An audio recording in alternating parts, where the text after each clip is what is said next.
Hey everyone, Broman Jenkins here. I started a thing last week with the Let's Learns that I called Garbage Day, and I forgot to do any more.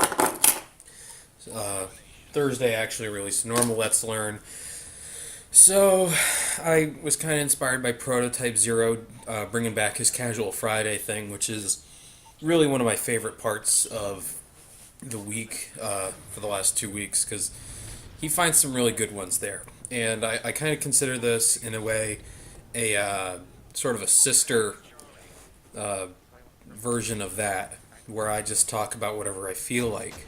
So, this is a 10-minute long video, and it's basically a trash game on Dome. So, I have a beer, I have McDonald's because my girlfriend's at a party tonight, so I couldn't actually go out and do the things I wanted to because my car had to get worked on.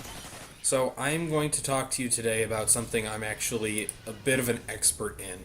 Uh, a few years ago, an article I wrote about violence from video games transporting into real life with teenagers got picked up by a book publisher and put into a college textbook, which at the time was really ironic to me because I was actually the only member in the state of a campaign to lower the cost of textbooks. So I thought that was kind of funny at the time. Now it just seems really weird. But there's been a lot less talk of this recently. Uh, with more kids are not committing crimes, the violent crime rate in the country is down significantly. But if you look back in the 90s when Mortal Kombat was coming out, and you had Joe Lieberman, who's a senator from my state, talking about how it was turning kids violent and making them think it was cool to fight, all this stuff. And it translated up in, where you have Grand Theft Auto 3, where that started a whole lot of stuff. Despite the fact there were two other Grand Theft Auto games, I guess being in 3D kind of made everyone feel like it was much worse. So, Sam Winterlager, I do like that. So, in actually, I want to talk about Grand Theft Auto 3 again for a second. In the book I was in, they put every article into three parts, and you had to form. The idea was that it was teaching college freshmen how to form an opinion and defend that opinion through facts and stuff like that. So the introductory article of this section was Dream Machines by Will Wright, who we all know and love from SimCity, and some of us lost a lot of hours to our lives playing The Sims, which he also designed, and Spore, where everyone lost a lot of hours because they were so enraged they actually knocked their heart rate up for a few days straight. Sorry. But the other article that I was paired with in this was an article from townhall.com, which is a noted conservative blog from a woman who didn't actually understand the mechanics of Grand Theft Auto 3 but felt the need to rail against it. And this is sort of the thing the media does. So, for example, she says you got extra points for scoring headshots on cops. Anyone who played Grand Theft Auto 3 knows that there's no actual points in the game. You get money, but the cops don't drop money. And headshots are incredibly hard to do because there was a targeting system but no free aim, unless you had a sniper rifle or the other rifles in the game. So, right there, you know something's wrong with this woman. So, but that's what the media does. And in the cases like, let's say, the autism vaccine controversy, especially in England, where instead of taking the undeniable facts, autism is not caused by vaccines or anything in vaccines, the media instead reported it as if it were a political issue. So they would say, well, on one hand, people say this, and on the other hand, people say this. This is inherently wrong because you're talking about facts. So when you have a study that says that violent children tend to choose violent video games and that violence and video games are not interrelated, then you have an issue. And that's exactly what the media has done over the last few years.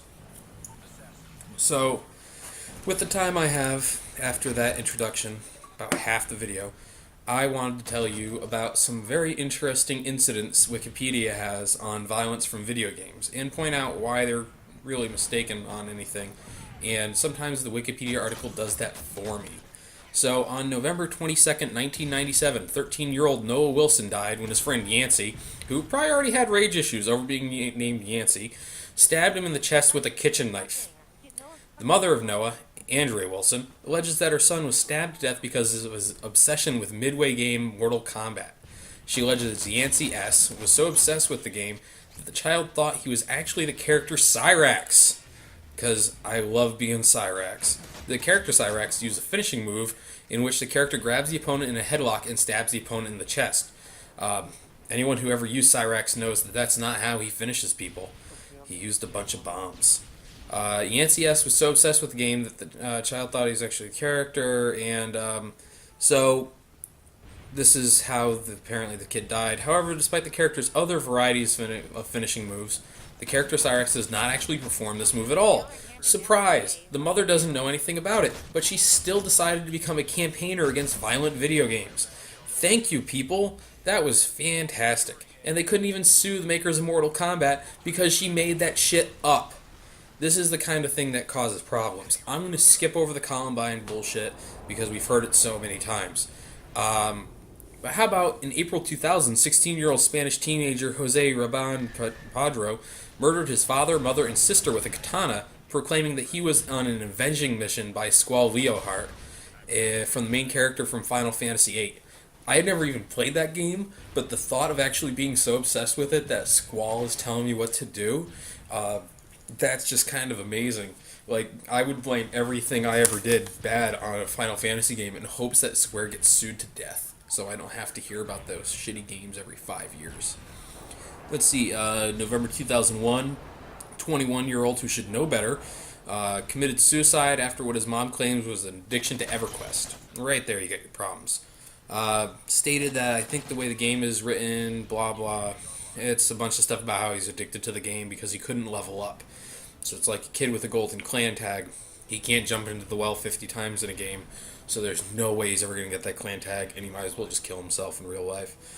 February 2003, 16-year-old American Dustin Lynch was charged with aggravated murder and made an insanity defense by saying he was obsessed with Grand Theft Auto 3. Jack Thompson got involved in this one and passed a note to the judge saying the attorney had better tell the jury about the violent video game that trained this kid and showed him how to kill our daughter, Jolynn. If they don't, I will. Which sounds like a threat. Lynch apparently retracted the plea and said that the mother of the child said that there was nothing to do with the video game. Actually, she also said he didn't kill her, which is kind of weird. But, let's see, 2 more Grand Theft Auto ones, including a rifle to fire at vehicles on Interstate 40 in Tennessee to kill 2 people, or kill 1 person and injure someone else because of Grand Theft Auto 3. Wow, there's a lot of them. Like someone using a claw hammer and knife because of Manhunt. But it turns out that the kids didn't actually... the kid who committed the murder didn't actually own Manhunt, so I don't know how he was obsessed with it. So that's kind of weird. There was one I saw earlier today that I wanted to get to. Here we go. In June 2007, 22-year-old Alejandro Garcia from Texas shot dead his cousin after arguing whose turn it was to play the game Scarface: The World Is Yours. I can only imagine the argument was actually pretty one-sided, where he went, "No, it's your turn to play it," and his cousin retorted, "No, it's your turn," and this actually devolved into violence because of it.